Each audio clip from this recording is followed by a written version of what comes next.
Welcome back to Bookham Saddlery's workshop. I'm now lacing back the front of the saddle. We tend to nowadays use nylon thread to do this. Nylon thread has become much stronger and a much more efficient way of doing this, whereas years ago we would have always handmade our own thread, and learning to make the thread is normally one of the first jobs a new apprentice would learn. So although it's an older art, it's something that as a craft-based workbench saddler they would always have made their own proper linen thread. Once we've got this back together and made sure the panel is sitting in nicely flat and level, I'm just going to give this saddle a final bit of a clean and polish, because as you can see it has come in quite grubby, so we're just going to tidy it up a little bit before the client comes and picks it back up. I'm just coming to the finishing stitching now. Helen, would you normally want to see the client again to see how they're riding in this saddle? Yes, because this saddle's come off a competition horse, or any horse, it's very, very important that we get the saddle to fit as well as we possibly can. As I've said previously, I think we have enough trouble with our own bodies getting them to do the right thing sometimes without then having to fight the horse and the saddle. So it's very important that we get our rider and our horse both in a very comfortable area. And to do this, it's all about having the correct bearing surface for both to keep them in there in a comfortable place.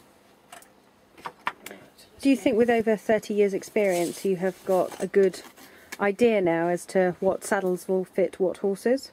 I would hope so, yes. And I know, you know, as being a rider myself, maybe a stiff one at that, that it's very important to have the saddle properly balanced and to fit the horse.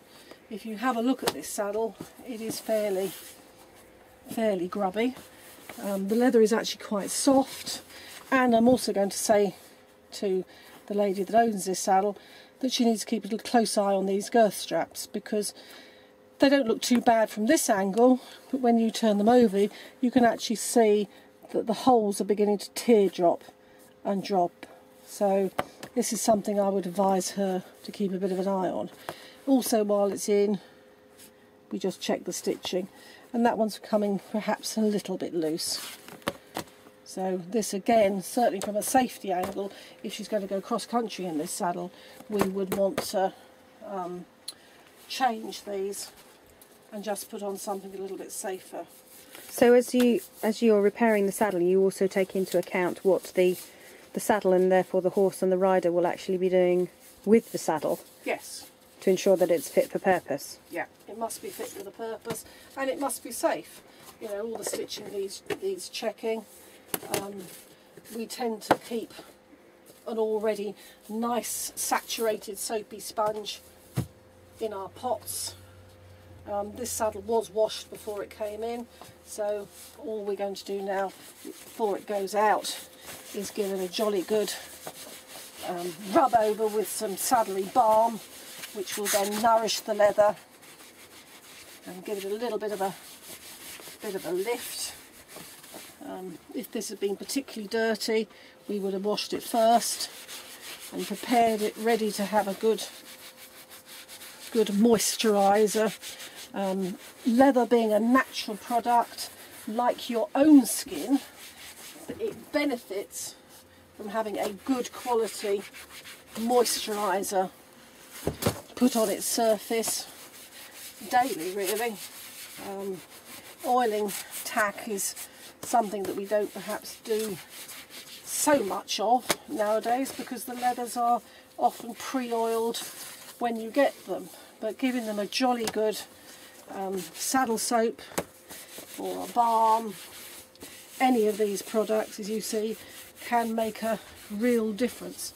And quite often, I'm afraid, in here I will send saddles off back to their owners with a little notice saying, please feed me, because they are very dry, and giving them one go over with a nice saddlery balm isn't good enough, and within half an hour this saddle will have soaked it all up, had a lovely feed and drink, and need another one, really, a bit like us. So, how often would you recommend cleaning tack then? in an ideal world we would clean it every time we used it, but constraints of modern life often means that's not always possible, and quite a lot of people only ever clean it when they're going to a competition. Well, that's not really very ideal, to find your girth strap is hanging off with a loop just as you're about to load your horse on the lorry to go to a competition. So cleaning it is not only just making the leather nice and supple and making it look nice, it's about safety as well, so that you keep it to its maximum potential. And also, if you just spent a lot of money on a saddle, you want to look after it. And this particular saddle I sold second hand, and I originally sold it new, and it's now 10 years old. So it's a 10-year-old saddle that actually, when you think that it is 10, is in good condition. Definitely. So I believe the subject of your next tutorial will be how to clean the tack properly? Yes, I think a tack cleaning session would be a very good idea, because you know it's one of those things that perhaps sometimes is not done properly because people aren't sure what they're doing. So it's a good idea to just go through with a little checklist of what to do when you're going to clean tack. Thank you very much, Helen.